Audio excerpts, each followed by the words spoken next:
Bonjour Agathe Cagé. Bonjour.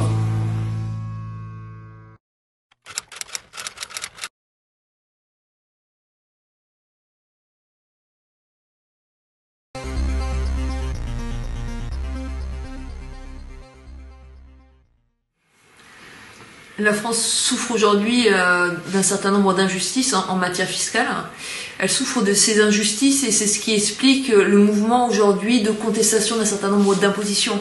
Ce qu'a montré le mouvement des Gilets jaunes, ce n'est pas tant une contestation du principe de l'impôt lui-même qui est respecté, c'est le fait qu'on puisse en même temps supprimer un certain nombre d'impôts qui touchaient les personnes ayant les plus hauts revenus et les plus importants capitaux dans notre société, et en même temps demander des augmentations de taxes pour ceux qui ont les revenus les plus faibles. C'est le principe finalement de l'égalité devant l'impôt, une égalité qui en France est basée sur un principe de progressivité. C'est finalement ce fondement de l'égalité devant l'impôt qui semble pour un certain nombre de citoyens remis en cause et qui explique les contestations. Le système fiscal français aujourd'hui pour les plus hauts revenus est un système qui est régressif, c'est-à-dire que la proportion du revenu qui est donné à l'impôt pour les 5% les plus riches de la société est plus faible que pour les personnes qui gagnent moins que ces 5% et encore plus faible pour les personnes qui sont les 1% les plus riches. Pourquoi ? Parce qu'il y a les niches fiscales, parce qu'il y a des personnes qui préfèrent dépenser des dizaines de milliers d'euros pour payer des conseillers fiscaux et maximiser leur imposition plutôt que de contribuer à l'impôt. Et c'est tout ça qui est remis en cause et c'est sur tout ça qu'il faut travailler.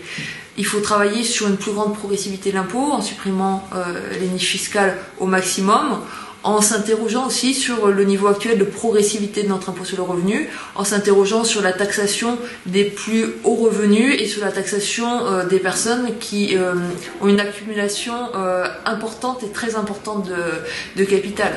Aujourd'hui, si on regarde dans les faits ce qui se passe, vous avez chez les personnes, les chômeurs en fin de droit, vous avez 30% du revenu qui va être directement impacté par les impôts indirects, qui sont des impôts non progressifs, la TVA par exemple. Ce n'est que 10% du revenu chez les cadres. Donc en fait, la progressivité de l'impôt, elle ne pèse que sur un impôt sur le revenu qui ne correspond qu'à une petite part de l'imposition de tout à chacun. Il faut essayer de travailler sur une plus grande progressivité de cet impôt. Et là, vous retrouverez finalement un consentement à l'impôt qui est partagé chez les citoyens, parce que les citoyens reconnaissent la nécessité de l'impôt, mais ils veulent un impôt partagé justement. Je ne pense pas qu'aujourd'hui le mouvement des Gilets jaunes dise on veut moins de dépenses publiques, donc on veut moins d'impôts. Le mouvement des Gilets jaunes dit on veut des dépenses publiques de qualité, on veut voir à quoi sert la dépense publique, en quoi elle répond à des besoins en matière de politique de santé, de politique d'éducation, de prise en charge de nos aînés, mais on veut que cet impôt soit également répartis, c'est-à-dire que les plus riches contribuent à raison de leurs revenus plus importants que ceux des personnes qui sont dans des situations socialement et économiquement plus difficiles.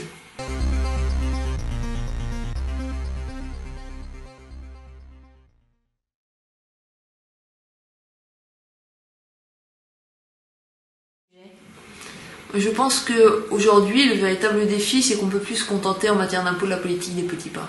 Supprimer un bout de niche fiscale par-ci et puis rajouter un bout de niche fiscale par-là. Il faut qu'on aille vers une démarche qui permette de repenser en profondeur notre système d'imposition, notre impôt sur le revenu, d'autres types d'imposition, les taux, les plafonds, la contribution de chacun. Ça veut dire faire un véritable travail.